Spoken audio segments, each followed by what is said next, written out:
Salut tout le monde, c'est Don Mario. J'espère que vous allez bien. J'espère que la dernière vidéo que vous avez partagée vous a plu. Parce que c'était hilarant un moment. Je sais pas ce qui m'a pris, mais c'était... comment dire, épique. J'adore. J'adore. Non, franchement, j'adore. Et là, on va passer à un sujet dangereux. Aussi également, concernant la grotte. La grotte, non. C'est pas une grotte. Bien ma grotte, hein. Non. La drogue. Voilà. La drogue. Bon sang. La drogue, elle est interdite et c'est en partie ce qui la rend si attrayante pour les jeunes. Là aussi, d'où le phoque.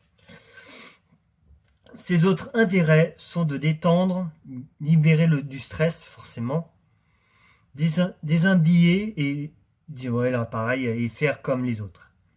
Tout cela explique l'attrait important qu'elle exerce sur une part de plus en plus importante des adolescents et jeunes adultes.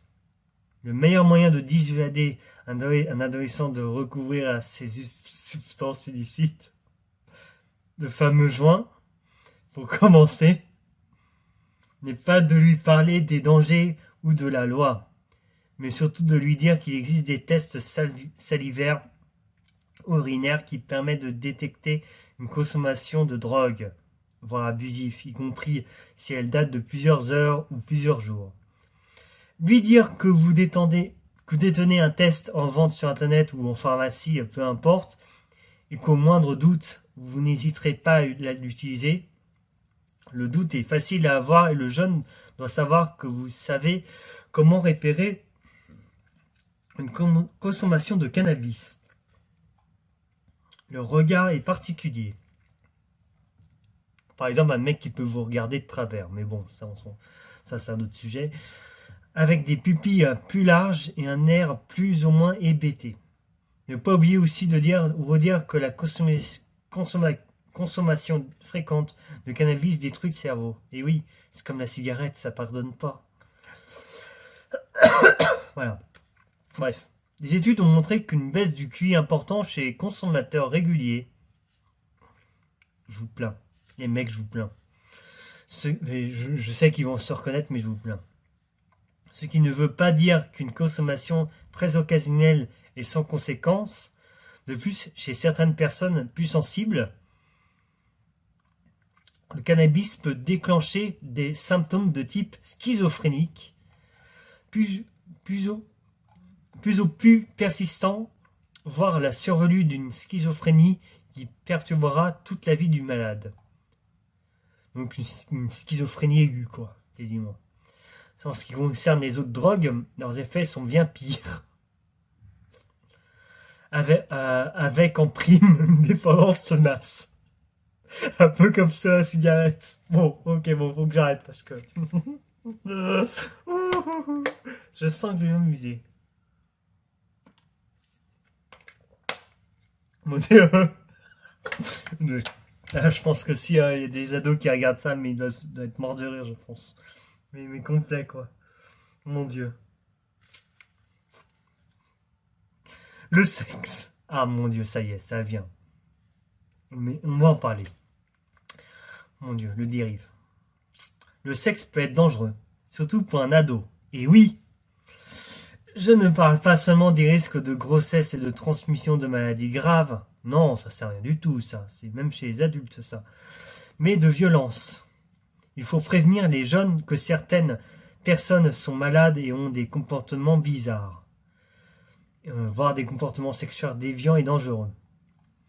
Ils ne doivent jamais accepter les pratiques dans lesquelles ils ne sont pas vraiment consentants, qu'ils ne connaissent pas, qui les choquent ou qui leur paraissent humiliantes. Si leur partenaire insiste, ils doivent se méfier au plus haut point. Attention également aux vidéos et photos prises pendant les EVA. Hein, ça c'est quelque chose dans les vidéos pornographiques, bien sûr. Ne jamais faire confiance à un partenaire qui veut garder une trace visuelle. Certaines images très gênantes postées sur le net ont conduit des jeunes au suicide. Oh, comme c'est dommage. Oh, le suicide. On va y revenir après, justement. Internet. Oh, Internet. Allez, on y va. Le principal danger est l'utilisation qui peut être faite des informations et photos postées sur Internet, comme l'usurpation d'identité. Ah ouais, alors ça, c'est extrêmement dangereux et c'est pas bien du tout. Ne faites surtout pas ça parce que vous tombez sur le coup de la loi. Harcèlement, bon ça c'est acceptable, c'est discutable. Menace, ça je pense que c'est peu discutable. Mise en ligne de photos compromettantes, ça non plus, je pense pas. Il faut aussi que les jeunes aient conscience que derrière les amis rencontrés sur Internet se cachent parfois des adultes bien plus âgés qu'eux. Et oui. Bingo! Je rigole. À la recherche d'une proie, forcément. Il faut insister sur le fait qu'il ne faut jamais publier d'informations personnelles et si possible de photos de soi sur Internet. Bon, moi c'est différent parce que moi je suis Mario et que je peux ça poster sur Internet tranquillement parce que j'ai une vie privée, j'ai une vie cachée, faut pas oublier. Donc tout va bien pour moi. Bon, bien sûr, sauf si je m'affiche comme ça, c'est normal. Hein. C'est comme tout le monde. Sauf que moi, si je le fais un peu plus intelligent, hein. C'est une question de personnalité, de célébrité, mais bon, c'est comme ça. Alors, les jeunes laissés sans surveillance devant un écran peuvent aussi être confrontés à des images et des informations violentes ou dangereuses aussi. Et oui, tous les parents connaissent ce danger. Mais les adolescents n'en sont pas conscients. Ben, nous, on le sait, vous savez. Hein. L'échec scolaire. Alors, on n'a pas parlé des escroqueries, mais là, on parle de l'échec scolaire. Attention, ça, c'est quelque chose. Et c'est pas forcément à cause d'Internet. De nombreux jeunes risquent de voir leurs résultats baisser au collège ou au lycée, à partir de la classe de 4e le plus souvent. Donc en crise d'adolescence, si je veux dire. Pourquoi? Parce que ce sont des jeunes qui n'arrivent pas à s'adapter au rythme ou aux façons différentes de travailler, requises en fin de collège. En ce, pour différentes raisons. Un trouble d'apprentissage passé inaperçu. Bon. Donc un déficit de l'attention ou dyslexie généralement. Que l'enfant a réussi à compenser jusqu'en 5e. En cas de doute, demandez au minimum un bilan orthophonique à la recherche d'un dyslexie caché. C'est quoi ça? Bon. Même si la lecture parfaite... Merde. La lecture n'est pas parfaite. Il paraît surtout. Alors il paraît satisfaisante. J'ai un chat sous la gorge, c'est magnifique. Et surtout, si l'orthographe est médiocre, si la copie est difficile, lenteur, erreur de copie, oubli de mots, ou si l'écriture cursive est coûteuse, demandez un bilan orthoptique, neurovisuel. Ces deux bilans sont pris en charge par l'assurance maladie, sur prescription médicale. Il peut être opportun également de faire vérifier la vue, surtout en cas de maux de tête, au cas où un bilan orthoptique serait programmé. Pas de souci, hein. Il débutera par une évaluation de l'acuité visuelle, une précocité intellectuelle, détectée ou non, qui n'a pas donné l'occasion à l'enfant d'apprendre à travailler et à fournir des efforts.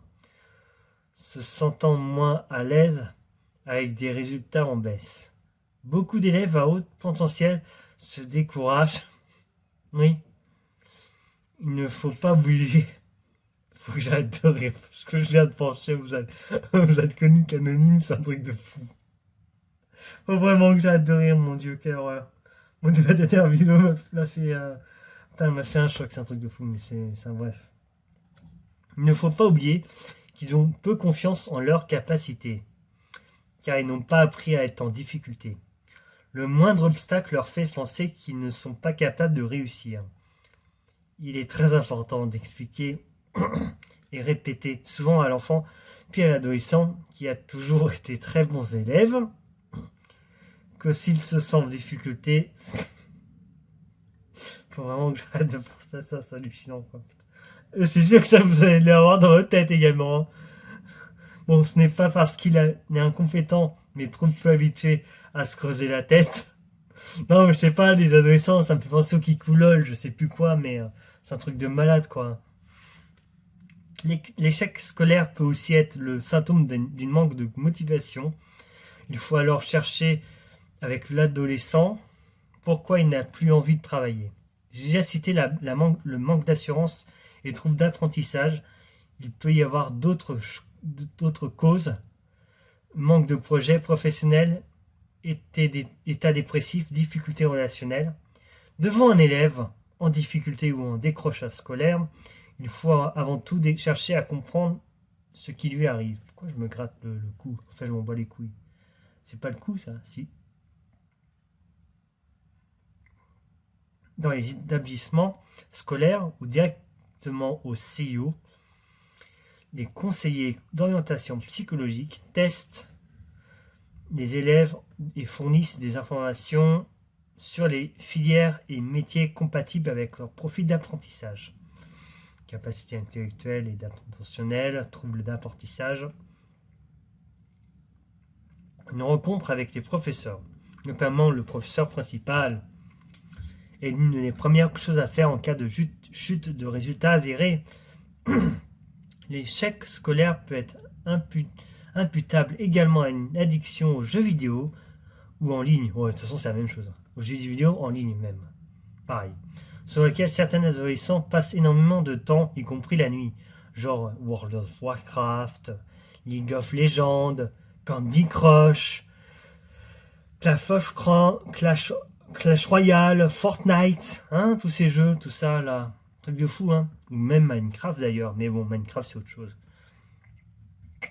Parce que tu es quand même là pour te détendre et t'amuser. Donc ils se réfugient dans ces jeux pour fuir une réalité qui ne leur convient pas. Ce qui est normal. Ils risquent d'être trop fatigués et trop peu concentrés pour suivre en classe, mais surtout de se désocialiser, pardon, et perdre le goût des activités et relations réelles. Voilà. Et attention de ne pas laisser un jeune s'enfermer dans ces jeux. Et donc on va continuer un petit peu plus tard. Parce que là ça fait déjà... On a déjà dépassé les 10 minutes. J'ai envie de boire un coup, j'ai un chat dans la gorge. Moi je vous dis à très bientôt. Pour une prochaine vidéo et continuer ce sujet. Allez, ciao tout le monde.